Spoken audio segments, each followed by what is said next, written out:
Ang lupang tinatapakan na to, dito nakaugat ang aming buhay.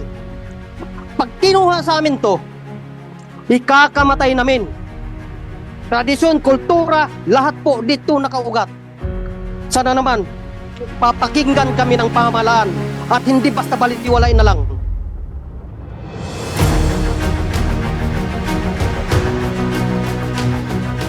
Napakahalaga po nitong kaso po ninyo. Napakahalaga. Hindi po ako dinala dito ng Panginoong Allah Subhanahu wa Ta'ala ng walang dahilan. Hindi po kayo pinaramdam sa inyo at pinagdadaanan nyo po ito ng walang dahilan. Lahat po ng tao dito, taga-ahensya ng gobyerno, lahat po kami, hindi walang dahilan kung ba't nandito kami. Bigyan po natin ng solusyon ang suliranin na to. Sana po ito ang daan para yung mga kababayan din po natin na nauuwi sa rebellion, nauuwi sa armadong pakikibaka, magkaroon din po sila ng pag-asa na ang gobyerno ay handang makinig. Ang gobyerno ay handang ipaglaban ang karapatan ng mga katutubo at magpatuloy po na matapos na ang armadong rebellion.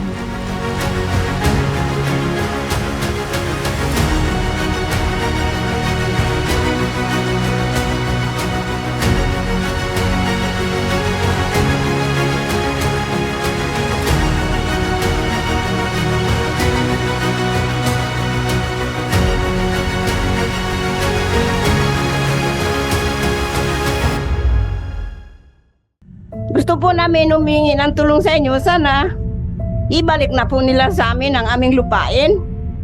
Biro mo po, ako sa tandaas ko na ito, bago lang ako ngayon nakasubok ng kinasuhan.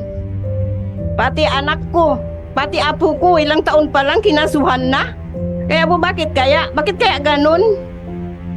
Hindi naman po siguro tama yung mga ginawa nila.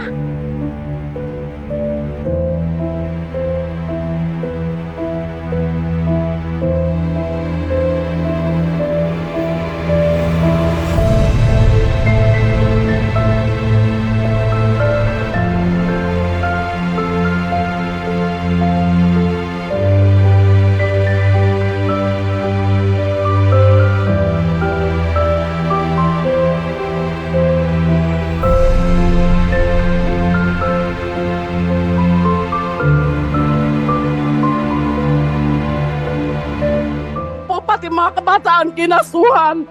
Kasama po yung anak ko doon. Hindi ko po matanggap. Kaya po ako lumalaban ng dahil sa kanya. Hindi ako aalis.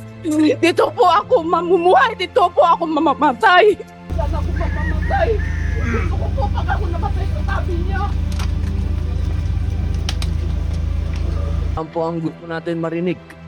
Lahat po kami na nasa gobyerno, yan po ang gusto namin marinig. Ang walang kasinungalingan, ang totoong nasa damdamin nyo po, at handa po kaming makinig. At ito pong oras na ito ay sinasamantala po namin, bagamat wala na po kaming oras.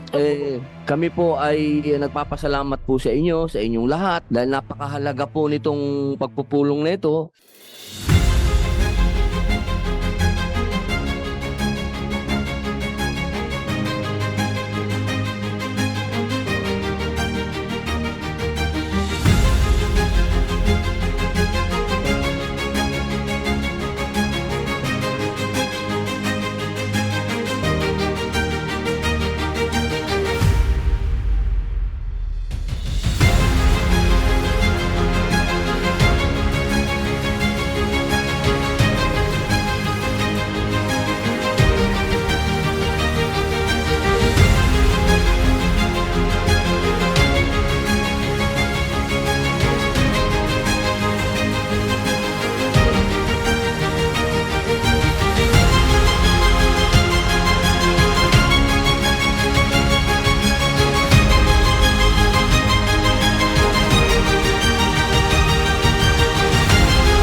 Hinihingi po namin sa inyo, ituloy nyo po itong laban na ito dahil gumastos na po ang gobyerno dito. Ito pong pagpunta namin dito, gumastos na po ang gobyerno dito. Eh ang gobyerno po natin ay hindi mayaman.